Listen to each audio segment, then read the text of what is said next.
తెలంగాణ రాష్ట్రంలో పండగ వాతావరణం నెలకొందని దుబ్బాక కాంగ్రెస్ పార్టీ నియోజకవర్గ ఇన్ఛార్జ్ చెరుకు శ్రీనివాస్ రెడ్డి అన్నారు. దుబ్బాకలోని రైతు వేదికలో వ్యవసాయ అధికారులు ఆధ్వర్యంలో ఏర్పాటు చేసిన రైతు నేస్తం కార్యక్రమంలో దుబ్బాక నియోజకవర్గ రైతులతో కార్యక్రమంలో పాల్గొన్నారు. ఈ సందర్భంగా వారు మాట్లాడుతూ గతంలో ఏ ప్రభుత్వం రైతులకు ఏకకాలంలో 2 లక్షల రుణమాఫీ చేసిన దాఖలాలు లేవని, దివంగత ముఖ్యమంత్రి వైఎస్ రాజశేఖర రెడ్డి హయాంలో ఏకకాలంలో ₹1,00,000 రుణమాఫీ కాంగ్రెస్ పార్టీ చేసిందని గుర్తు చేశారు. మళ్లీ రేవంత్ రెడ్డి ఏకకాలంలో 2 లక్షల రుణమాఫీ చేయడంతో రైతులకు ఎంతో మేలు జరుగుతుందని సంతోషాన్ని వ్యక్తం చేశారు.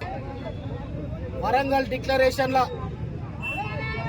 మే 6 నాడు 2022 వరంగల్ డిక్లరేషన్లో చెప్పినట్టు ఏకకాలంలో కాంగ్రెస్ పార్టీ అధికారంలోకి రాగానే 2 లక్షల రుణమాఫీ చేస్తామని చెప్పి గతంలో 2004లో రుణమాఫీ ₹1,00,000 చేసిన చరిత్ర ఆనాడు కాంగ్రెస్ పార్టీది. మళ్ళా రైతాంగానికి ఈరోజు గౌరవ ముఖ్యమంత్రి గారు మాట ఇచ్చిన రాహుల్ గాంధీ గారు తెలంగాణ రైతాంగానికి, కష్టాల్లో ఉన్న రైతాంగానికి 2 లక్షల రూపాయలు ఏకకాలంలో రుణమాఫీ చేయడం ఈ దేశ చరిత్రలో సాహసోపేతమైన నిర్ణయం.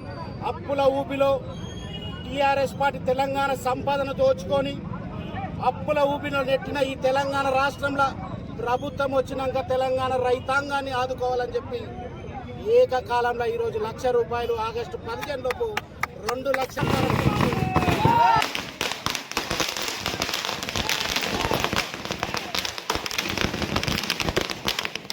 మరిన్ని అప్డేట్స్ కోసం మా ఛానల్ని సబ్స్క్రైబ్ చేయండి.